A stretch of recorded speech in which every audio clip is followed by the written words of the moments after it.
Good morning, everybody. Thanks for coming today. I'm excited to present our first 3 Fish 500 students. And I'm just going to explain you the format. So we have 3 talks. Each talk will be 12 minutes long, plus followed by a 2 to 3 minute time for questions. And we will start with John Driscoll, who is a first-year PhD student at the IRES, the Institute for Resources, Environment and Sustainability. And yeah, welcome, John. Thanks, Will. Is this sounds good? Okay.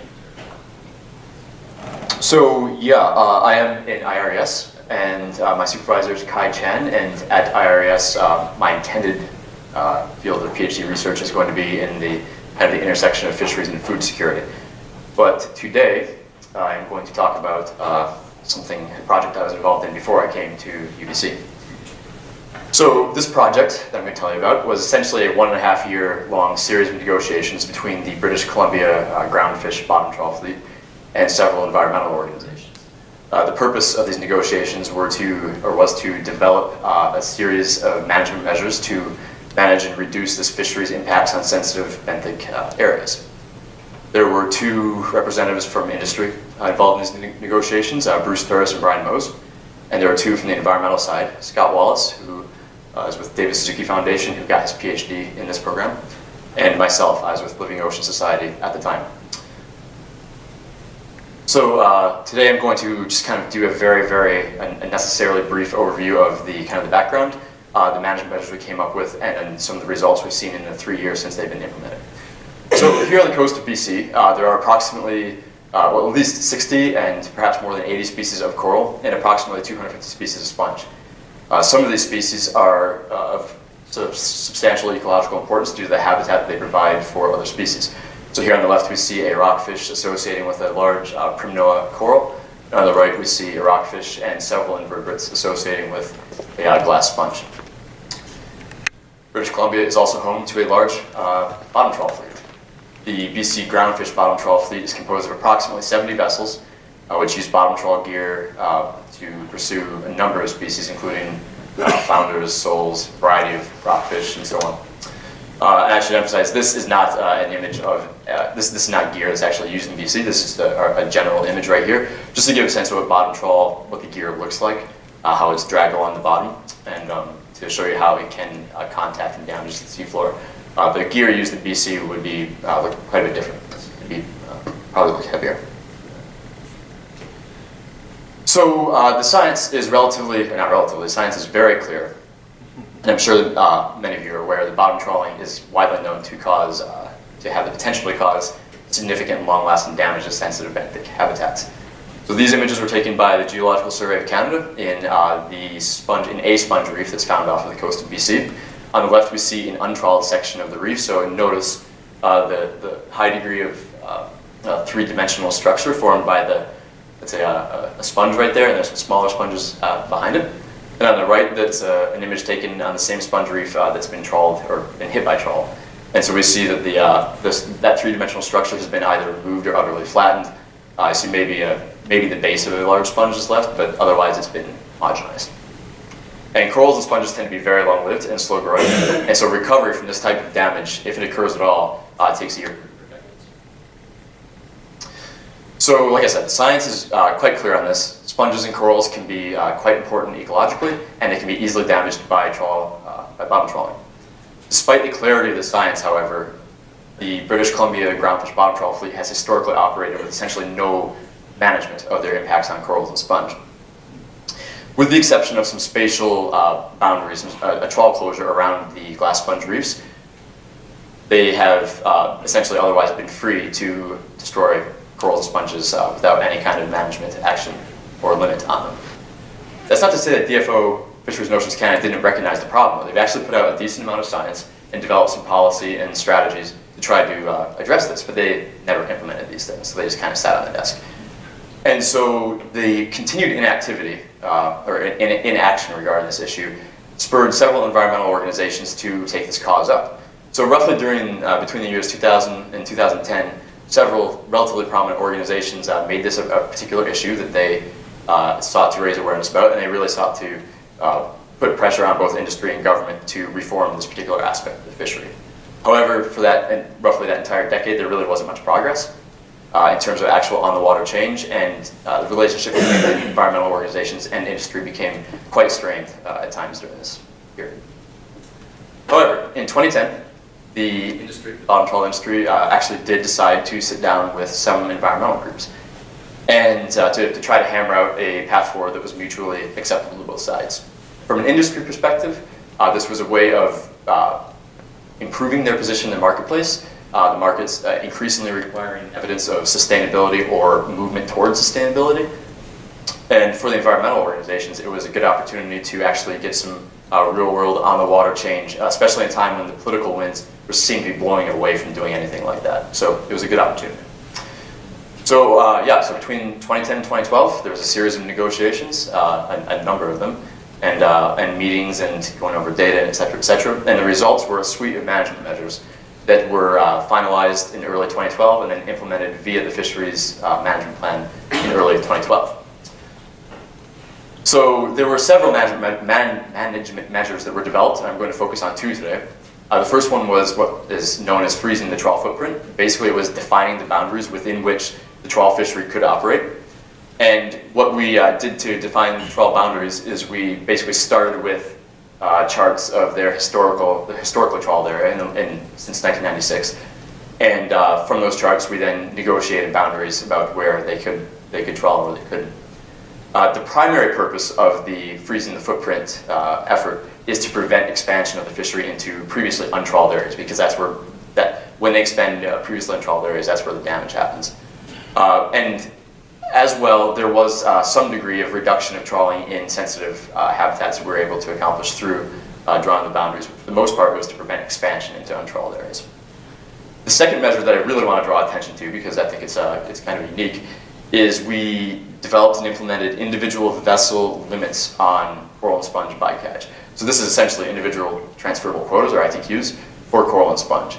And as far as we know, this is the first fishery in the world that has ITQs, or a quota system, specifically for coral and sponge, for the purpose of managing habitat impacts. It's been proposed in the literature, but we don't know of any other fishery that's actually gone ahead and implemented it. And at this point, I should point two things out about this fishery that are very important, and I bet you half of you are having these thoughts right now. So hopefully these 2 points will answer some questions. First of all, this fishery has long been an ITQ fishery. So the management of its target species since the 90s has been via ITQs. So there's an existing ITQ program that already existed, and we could just plug coral and sponge right into it. So that was very important. And secondly, and maybe even more importantly, this fishery has long also had 100% at-sea observer coverage. So every trip that is out there, there is a third-party human observer who is tasked with weighing, identifying, and reporting all the catch. So that's very important to know. So essentially, once we put these measures into the fishery management plan in early 2012, they became mandatory. They're not voluntary. And so the idea was essentially that these vessel limits on coral and sponge catch would create a significant economic disincentive that would really encourage individual skippers to avoid at all costs corals and sponges where they knew they existed. Because basically what would happen is if they went over their individual limits, they would have to either lease some from another vessel, and nobody's going to be very quick to give up their limits because they don't get very much, or they'd be shut down. They wouldn't be able to fish. So a fairly strong incentive to not catch corals and sponges. And what we really wanted to do was to develop a mindset amongst the skippers whereby they would think of the location of corals and sponges every single time they set down their net, every time. And ultimately, all these measures were meant to achieve this management target of no more than 884 kilograms combined coral and sponge catch for the entire fleet for an entire year. We got that number, that's basically the lowest total catch of coral and sponge that the fleet achieved, I think, in a 16-year time period. And so we saw it as being the lowest number that they could, kind of like the most minimum number they could achieve while still functioning. So we chose that as the upper management target. So so these measures were implemented once again in 2012, and so now we've had 3 years to see how they've been working. We'll get to some results now. The first result, and an important one, is that so far in the first 3 years of the program, the catches of coral and sponge have been substantially less than the management target. So the management target is the constant on all three of those, all three of the graphs right there, or all three of well, whatever. Is it set at 884 kilograms? And so as you can see, the actual catch of coral and sponge has been quite a bit less and has actually been declining every year that this program has been in existence. And just for a reference, on the left here, the leftmost part of the x-axis, what this is, that is the average of the largest single toe catches of coral and sponge recorded each year between 1997 and 2011. So basically, every once in a while, during that period, there would be these single toes, single passes of the net, where they would catch tremendous amounts of coral and sponge. And that is the average of each year's biggest single toe. So you compare 2012, 2013, 2014, those are for the entire year, entire fleet. And those, that average on the left there is for the largest single toe by one vessel, one day. Additional results. So yeah, so moving on. These are kind of the catch, the weight frequency distribution of the coral and sponge catches we've seen. So you can see that the mean and the maximum catch of coral and sponge has declined substantially before and after implementation. So 2010 is before, 2013 is after. But what I think is particularly interesting is how in 2013, after the implementation, you don't really see these catches over 10 kilograms of corals. You don't see those big catches anymore. So what this suggests to me is that these little 1 kilogram catches are still occurring. Those are kind of one-off things where the skipper may not have known that anything was down there. But the removal of these kinds of big catches suggests to me that this is having an effect, and skippers are perhaps avoiding areas that they know have coral and sponge in them. So those numbers suggest that these measures have, since the implementation of the measures, coral and sponge catch has been lower than historically, than recent historical levels. But I think that there is one more important, at least one more important question that we have to answer if we're considering the effectiveness of these measures, and that is how well are they protecting areas of known coral and sponge abundance, high abundance. So during the negotiations, we didn't get everything we wanted, and one of the things we wanted from the environmental side was removal of these 12 high-risk areas that you see here in yellow. These are areas that historically have very high trawl bycatch, coral and sponge bycatch. We wanted those removed. Industry was adamant that they had to stay in. So then the question is, what has coral and sponge bycatch looked like in these hotspots since? And when we look at the numbers for the first 2 years, we see that in 5 areas there's been no trawling whatsoever in the hotspots, and 2 other places there has been trawling, but there's been no coral or sponge bycatch. However, that does also mean that in 5 spots there has been trawling and there has been coral and sponge bycatch. So that's an important thing to consider. So just wrapping up very quickly here. Just a summary, since the implementation of these measures in 2012, this is what we've seen. Coastwide coral and sponge catches have been very low relative to historic levels. Large catches of coral and sponge seem to be strongly reduced, essentially eradicated. Some high-risk areas may be being avoided. There may be market reasons for that or other reasons, but some high-risk areas are not being fished in. Others, though, are still yielding coral and sponge bycatch. And the last thing I would say in conclusion, specifically to the point of using individual vessel quotas to manage coral and sponge catch, I think that the first couple of years of results suggest this might be a possible way forward. I think there's still a lot more work to be done to check that out. 2 things, though, is that it's going to require 100% at-sea observer coverage. It can't be a voluntary program. And secondly, it may not protect all high-risk areas at all times. And I think that second point is really interesting, and I'd be happy to talk about it and why that may be true at the end. These are some many people who worked on the project, or are, in the case of Dr. Gordon Monroe, who's here, or he's not in the room, but he's helping us write a journal article that we should be submitting very soon.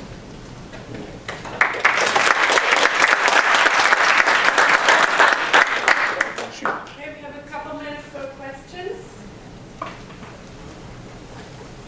Sorry, I didn't see you.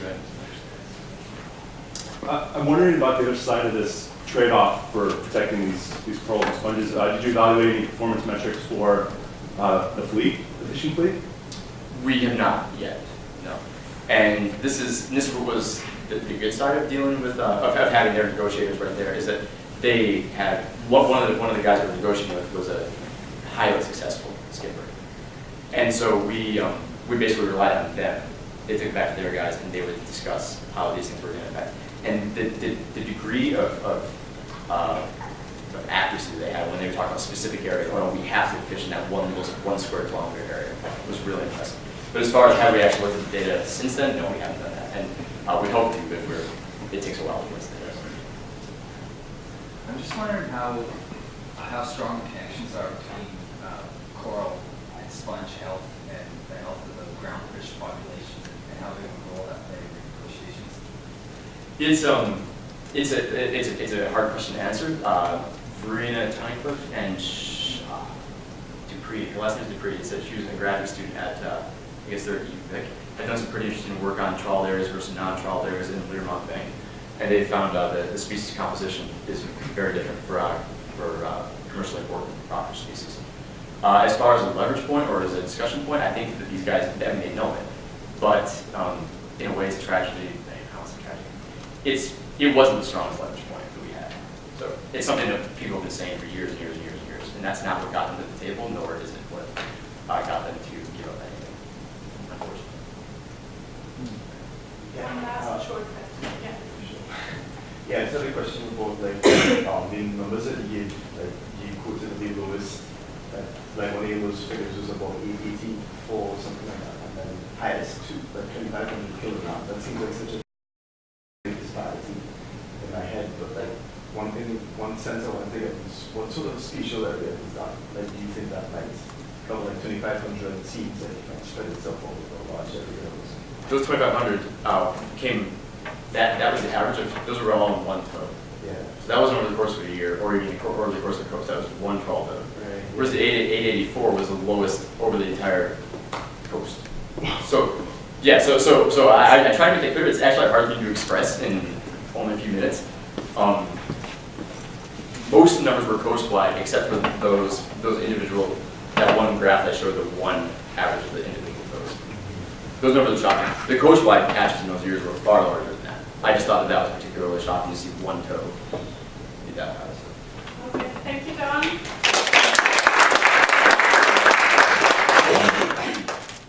Okay, so our next speaker is Rebecca Singleton, and Rebecca joined the Fisheries Economic Research Unit last year in September and is doing her PhD under the supervision of Rashid Sumaila. Welcome, Rebecca. Okay, so from my very first slide, at least half of the Fisheries Centre would probably dismiss me as a bunny-hugging conservationist. Those of you who know my background will know that before I came here, I spent nearly 10 years working as a trial lawyer in London for some very big and scary corporations, so bunny-hugging isn't really in my repertoire. But I wanted to talk today about this perception of conservation work as being kind of soft and fluffy and ineffective, and what we as researchers can do to inject some more rigour in the process. Hence the full title of my talk, Saving Nemo Without the Bunnies. So I'm particularly interested in marine conservation in developing countries. And as many of you will know, the classic model for many years there has to be create a marine protected area. But what does that give us? Well, without compliance on its own, it just gives us a line in the water, so to speak. And actually, traditionally, a lot of marine protected areas have been created in these places by foreign NGOs. And they come in and they ask the local community basically to make a leap of faith and to comply with the area and limit their activities and maybe limit one of their sources of food in order to hope that this marine protected area will do its magic and at best in a few years start to enhance their fisheries. Now, unsurprisingly, that's a pretty hard sell in these places, and so the classic model quickly moved on to models where there was an attempt to provide benefits to local communities, and typically this would be something like an ecotourism project. Unfortunately, at least originally, these things weren't particularly well thought out either in terms of where the benefits went to.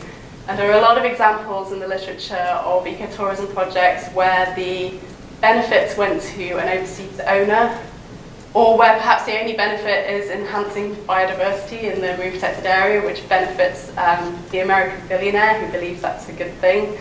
Or perhaps the benefit goes to the offshore trawler who is having their activities unlimited because the government's fulfilling its conservation objectives closer to shore.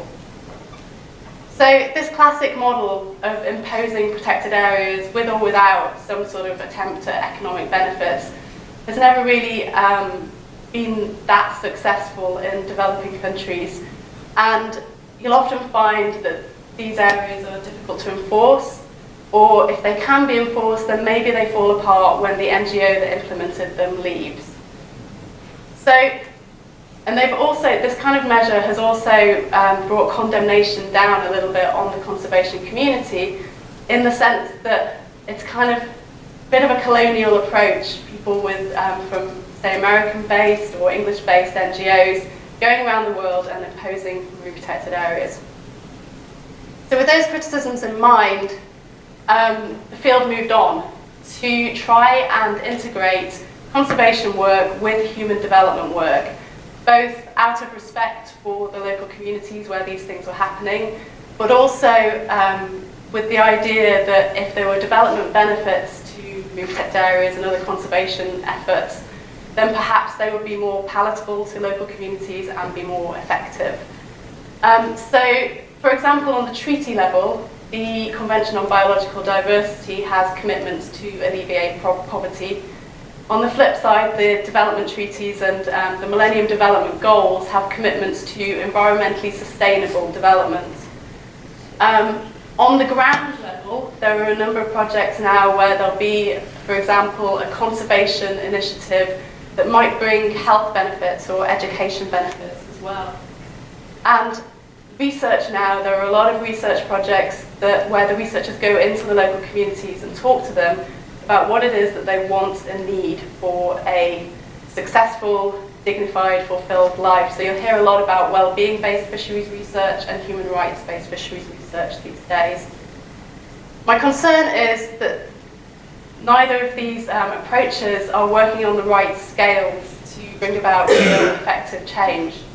So on the one side, we have our big treaty commitments and the UN, who have a lot of power perhaps, but these commitments don't necessarily understand what's happening on the ground in individual communities, and also don't necessarily even trickle down that far. They often don't even really make it into national laws.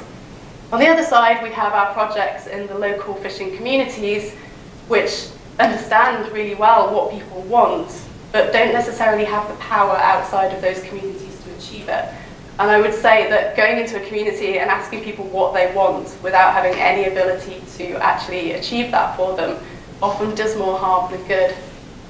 So we need to think really carefully about how we link up these two ends of the scale in terms of both knowledge and power. My other concern is also the sharks in the water. Although there's a lot of talk about sustainable development these days, some of the indications are that some of the big NGOs are actually still targeting their sort of colonial style imposition of marine protected areas and other conservation measures. And so we need to watch out for these hidden agendas that might be undermining the system.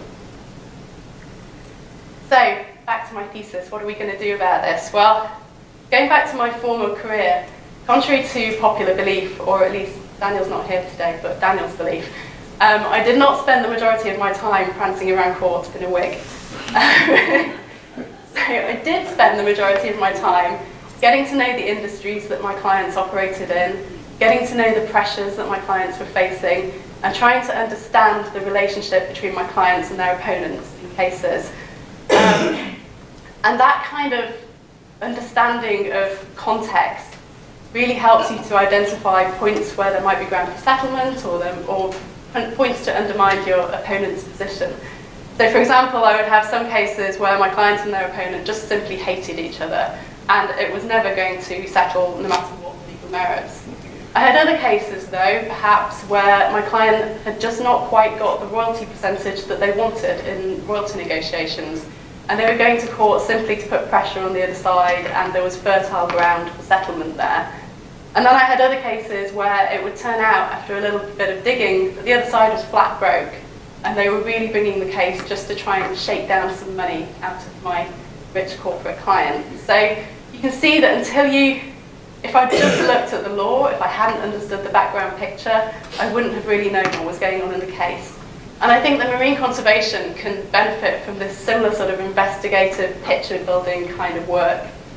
So I'm going to go back to basics and ask the really simple who, what and why questions. So I'll be asking things like, who is funding marine conservation? Is it NGOs? Is it developed country governments? Or is it actually private companies these days to a certain extent? I'll be asking who benefits in local communities. Is anybody locally benefiting? If they are, is there a difference between the fishermen and the fisherwomen and the children? I'll also be asking what the benefits are. So traditionally, a lot of projects have targeted purely financial benefits. And I'll be asking whether we also need to look at other aspects of poverty, aspects of empowerment, health, education. And I'll be asking what the funders, the NGOs, whoever, do when they go into communities to try and implement these conservation projects. Who do they work with? What do they do to try and, if anything, to try and make sure the projects last beyond their involvement? And finally, most importantly, I'll be asking why. Why do we have the marine conservation projects that we do today? Are they based on sound research and theory? Are they based purely on what the funders want? And are they based at all on what the people in the developing communities want? So my research methods may get a little bit grey and corporate at times. It's amazing, this is just to show you, it's amazing what you can find out in company accounts. A lot of people don't know that most companies, including a lot of NGOs, publish an awful lot of information every year about themselves and what they're doing. I'll also no doubt be synthesizing a lot of the sort of conservation, marine protected area case studies that have gone before. And I think a really critical part of my project will be to interview the key players, whether they be people who work for NGOs, a member of the Philippines government, or a fisherman in a community. And I think only when we start doing this kind of picture building, investigative work, and really understand what's happening and how it affects communities and what's driving it, can we understand why perhaps marine conservation hasn't really been so effective to date, and hopefully find ways to improve it. And if anybody has any questions or comments, I'd be glad to take them.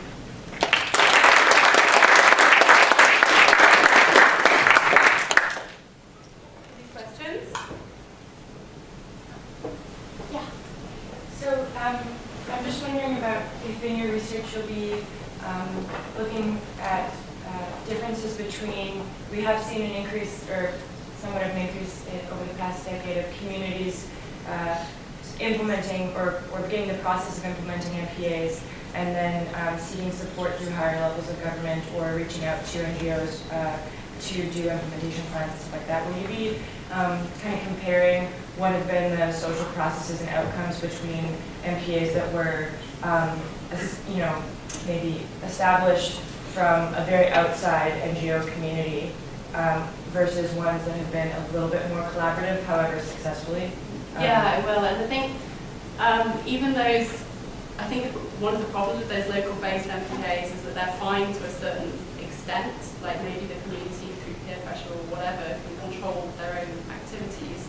But then, like you said, they have to start reaching out to government when they have to deal with fishing boats that come in from outside, or when they have to deal with, a lot of the issues I'm going to be looking at are completely outside of fishing, because, for example, they wouldn't be able to deal with a development or a forest clear cutting or whatever that led to sedimentation in the waters that they're fishing. And so I think the whole project is really about linking up those sort of local level projects and the ones imposed by NGOs and trying to align the objectives, trying to align what people want. And yeah, it will be interesting to see how those projects try and expand out versus how. One more question? Just out of curiosity, do you have a target area that you're going to be looking at, or a target group, like, I don't know, like a country, a continent? No, I'll probably be starting with coral reefs, just because that's what I know from my master's projects. But potentially, and to be honest, like the initial digging and querying will be which of the major NGOs, which of the major foreign governments are getting involved. So it's going to be a very big global picture, and then I might see them on the parts of it. I think we have to move on after we have more time. Thank you, Rebecca.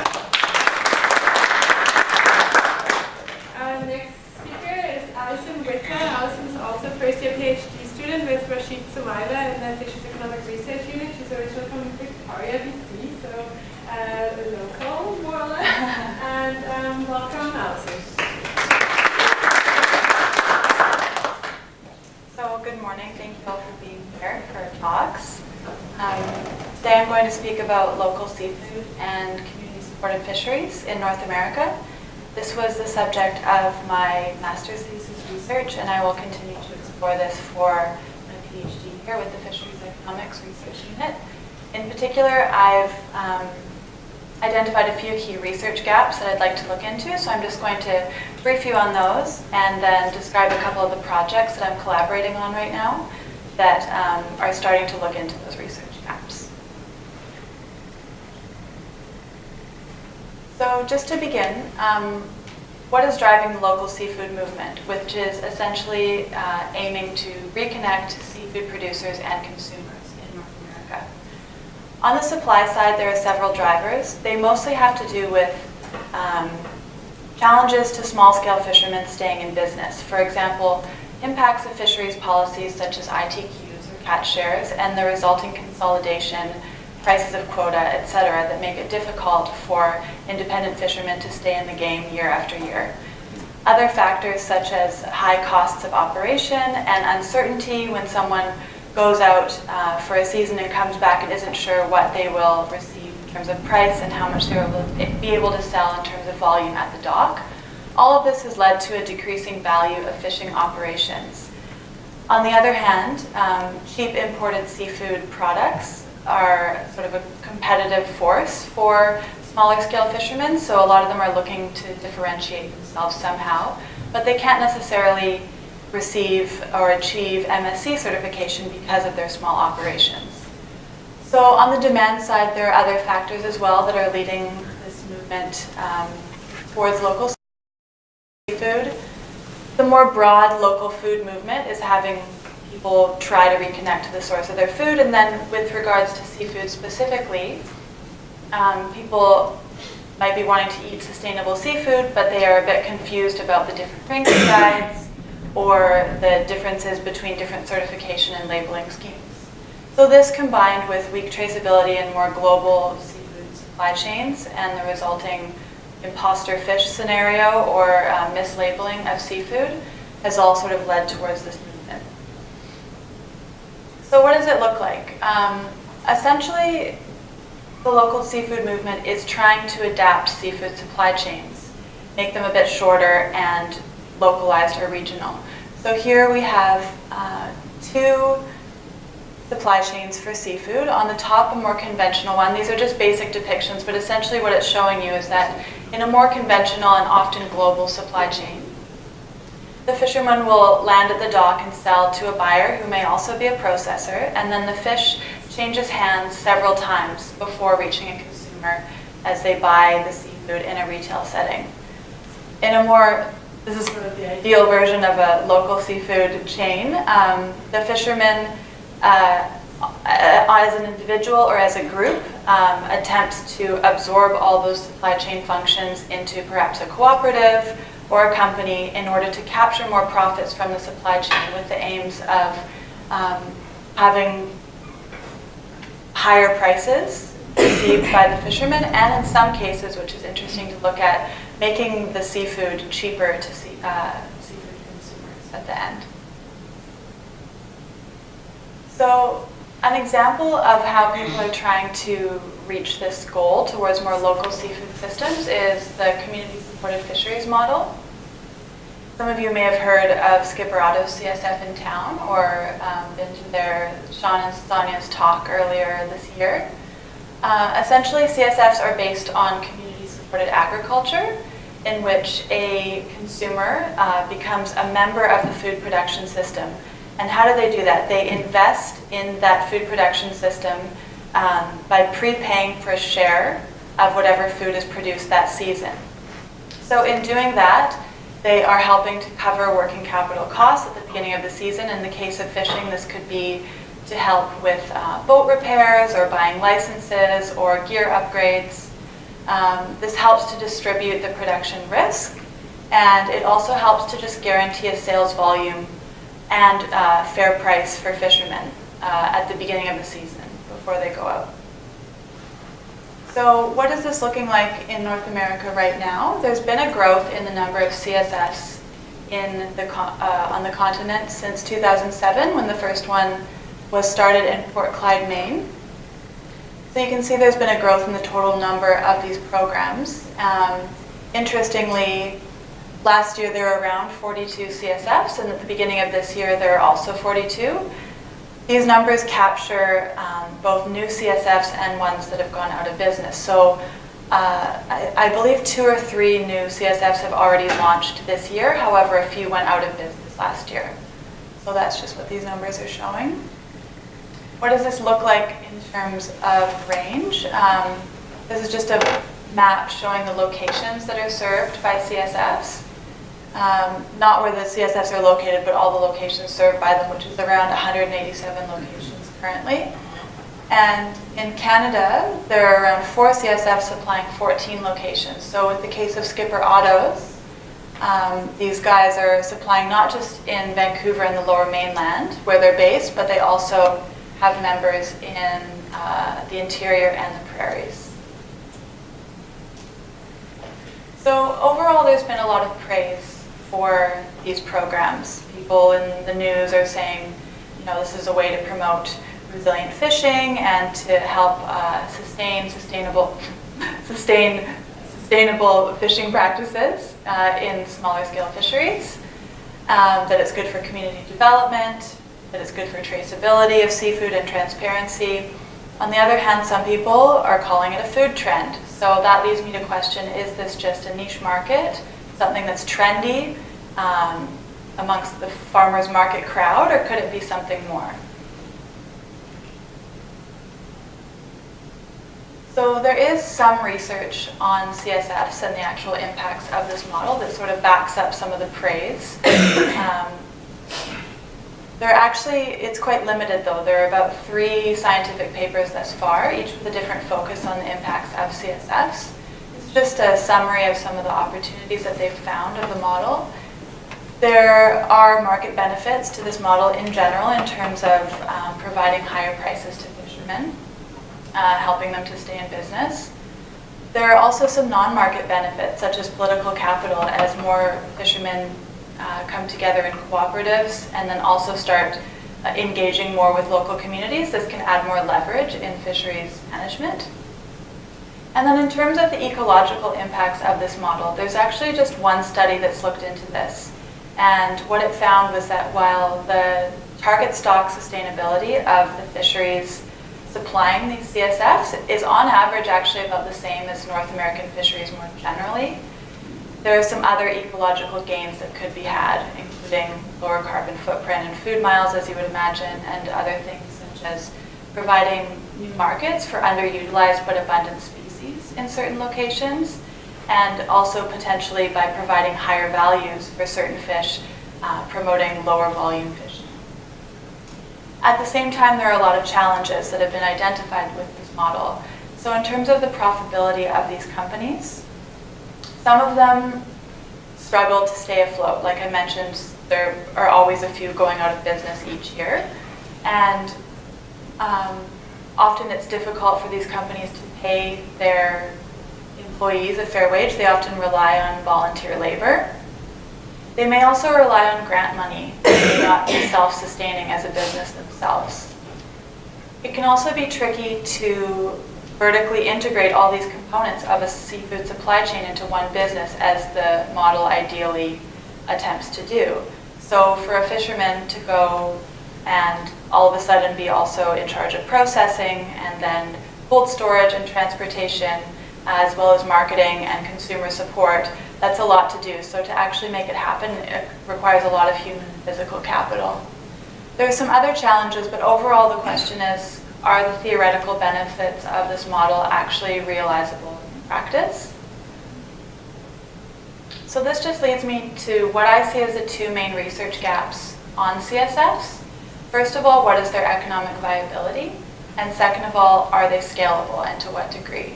So I'm just working on 2 projects that are in their preliminary phases right now, collaborating with some people that we're trying to address these 2 questions.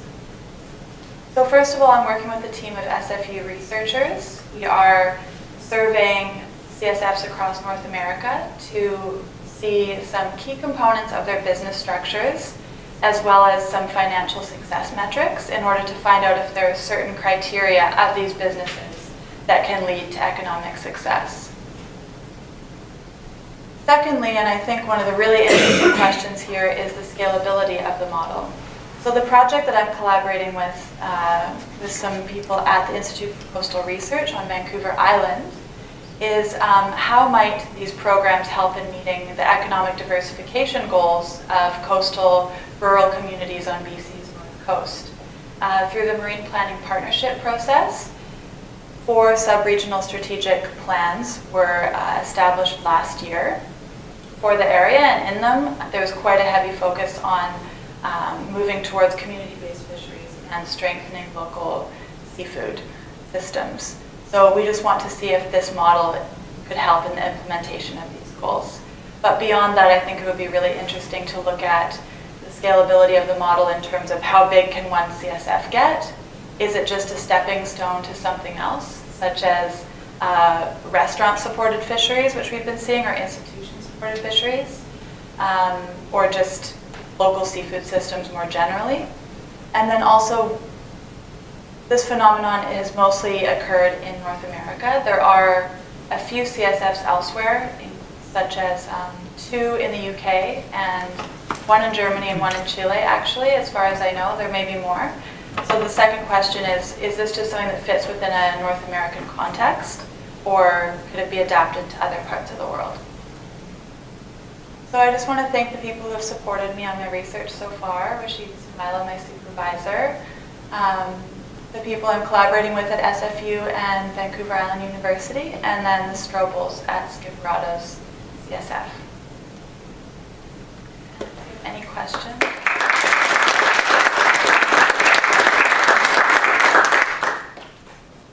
Questions? Lots of digest for 3 talks in a row. Okay. Thank you very much, everybody. No, it's okay. I think we should. It's fine. I can ask Talk you. later. I can ask you. Oh, what? Are you guys waiting for a model or what? Let's go. Let's go. Let's go. Yeah, thanks.